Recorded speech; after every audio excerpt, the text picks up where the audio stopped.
আসসালামু আলাইকুম, কেমন আছেন সবাই? আমার জানা মতে বাংলাদেশের সবথেকে পরিশ্রমী, সবথেকে ধৈর্যশীল এবং সবথেকে যারা বেশি কাজ ভালোবাসে, যারা নিজেকে বেশি ভালোবাসে, নিজের কাজকে যারা বেশি ভালোবাসে, যারা অন্যের পিছনে লাগা পছন্দ করে না, শুধুমাত্র নিজের কাজটাকেই বেশি প্রাধান্য দেয় এবং ভালোবাসে, তারাই হচ্ছে কন্টেন্ট ক্রিয়েটর। আপাত দৃষ্টিতে আমরা যারা তাদের কন্টেন্টগুলো দেখি তারা হয়তো ভাবি এদের কোনো কাজ কাম নেই, শুধু ভিডিও তৈরি করে আর ভিডিও ছাড়ে। এর পিছনের গল্পটা আসলে আমরা কেউই জানি না। আসলে সত্যি কথা বলতে এরা কিন্তু খুবই পরিশ্রমী। এদের প্রত্যেকেরই কিন্তু কর্ম আছে, অধিকাংশেরই কর্ম আছে, নির্দিষ্ট একটা কর্ম আছে, পেশা আছে। চাকরিজীবী, কেউ ব্যবসায়ী বা বেকারও আছে, কিন্তু খুবই কম।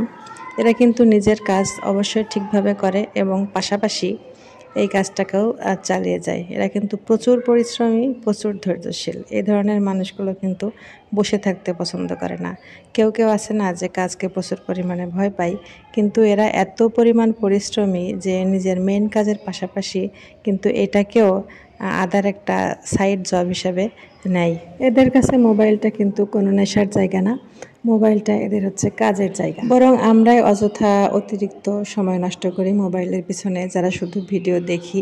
কিন্তু এরা কিন্তু সময়টা নষ্ট করছে না, এরা সময়টাকে কাজে লাগিয়ে এখান থেকে অর্থ উপার্জন করছে। বর্তমানে ট্রেন্ডিং থটস অফ বিল্লাল ভাই, ওনার কিন্তু 1 মিলিয়নের বেশি সাবস্ক্রাইবার হয়ে গেছে, ফলোয়ার হয়ে গেছে। উনি কিন্তু 3 মাসে 44 লক্ষ টাকা ইনকাম করেছে শুধুমাত্র ফেসবুক থেকে। এটা কিন্তু উনি সংবাদ মাধ্যমে স্বীকার করেছে। তবে এটাও কিন্তু এতটা সহজ নয়। সে এখন ভাইরাল, সে এখন ট্রেন্ডিং, তার মানে এই না সে হুট করে এখান থেকে ট্রেন্ডিং হয়ে গেছে, ভাইরাল হয়ে গেছে।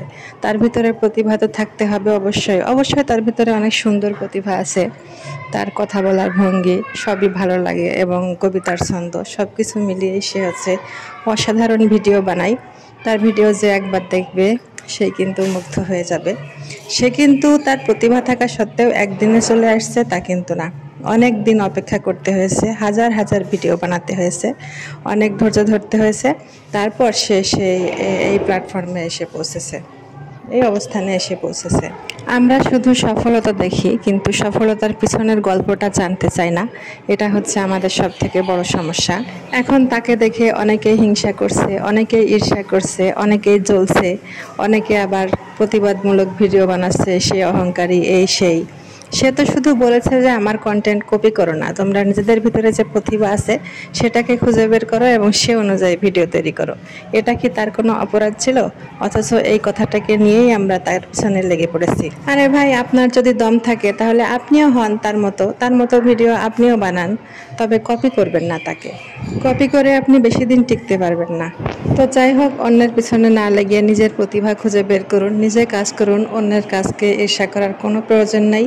আপনিও সফল হবেন ইনশাল্লাহ।